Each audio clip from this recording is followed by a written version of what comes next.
74 से आज कर्मचारी हम नहीं बढ़ा पाए, रोजगार हम नहीं बढ़ा पाए। तकनीक हम बढ़ाने का दावा करते हैं, लेकिन उस तकनीक से लोगों को रोजगार की वृद्धि कितनी हुई है हम नहीं बता पाए। रेलवे का इतिहास रहा है मान्यवर कि रेलवे ने देश की तरक्की में अपनी महत्वपूर्ण भूमिका निभाई है, रेलवे ने देश के विकास में अपनी महत्वपूर्ण भूमिका निभाई है। लेकिन उस रेलवे के साथ आज सरकार क्या कर रही है, इसके बारे में हमें गंभीरतापूर्वक विचार करना पड़ेगा। माननीय मंत्री जी यहां पर बैठे हैं।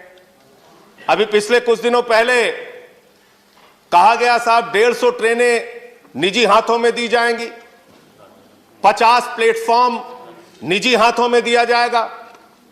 मुझे याद है मान्यवर, एनडीए के संयोजक रह चुके हैं जाट साहब, आज इस दुनिया में नहीं है, उनको श्रद्धांजलि देना चाहूंगा इस अवसर पर। 74 में उन्होंने बहुत बड़ी हड़ताल की थी, और जो 1974 की हड़ताल थी मान्यवर रेलवे की, उस हड़ताल में मांग थी कि 5 लाख कर्मचारियों को पक्का करो, और तब रेलवे के नियमित कर्मचारियों की संख्या थी 15 लाख, ट्रेनों की संख्या थी 11,000, आज ट्रेन हो गई 22,000, कर्मचारियों की संख्या घट के हो गई 13 लाख।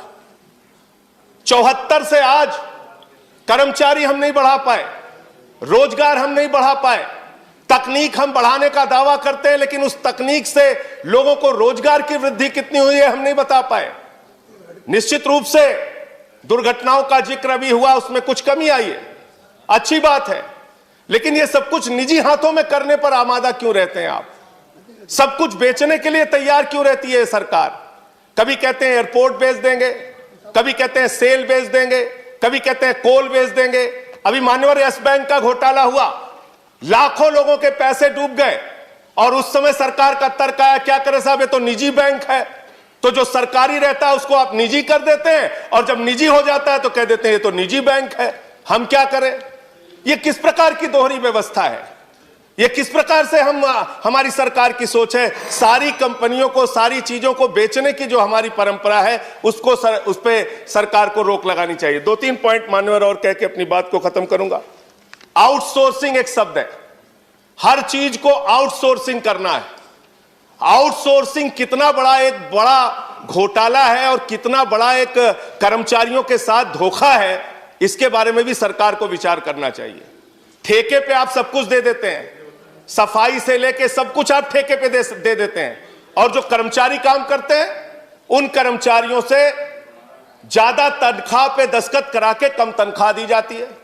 मांग हुई तो आपने बैंक के खाते खुलवा दिए, जो ठेकेदार है उसने एटीएम लोगों के लेके रख लिए, वो पैसा खुद निकाल लेता है तनख्वाह आने के बाद। तो मेरा ये कहना है, ये एक आउटसोर्सिंग का जो नाम देके सारी चीजों को आप बाहरी व्यवस्था को निजी हाथों में देने का काम करते हैं, वो कर्मचारियों के साथ, ठेका मजदूरों के साथ एक बहुत बड़ा शोषण है।